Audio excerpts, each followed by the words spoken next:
The Democratic Republic of the Congo, Africa's second largest country by land area, has only ever had one peaceful transfer of power in its 63 years of existence. That was in 2019, after the controversial election win for Felix Tshisekedi, who is now running for a second 5-year term. So there's a lot at stake as millions go to the polls to vote again in general elections. Here's a look at some of the key issues. The first is insecurity. Communities in North and South Kivu and Eastern Ituri are being attacked by armed groups like the M23 and the ADF.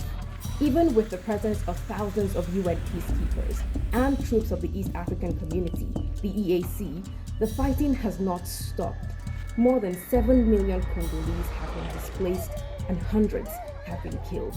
Many voters want a permanent end to the conflict. There's also the economy. Although the DRC is rich in minerals like cobalt and copper, it's still one of the world's poorest countries due to years of instability and mismanagement. More than 80% of young people are unemployed.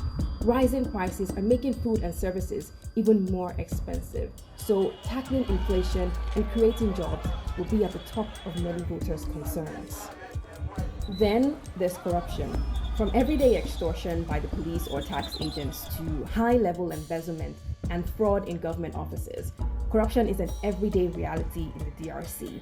Many people had hopes that Felix Tshisekedi would tackle the problem, but there have been cases of alleged fraudsters who have not been properly prosecuted, and some have even managed to find their way into government. And there's also the question of if people will get to vote at all.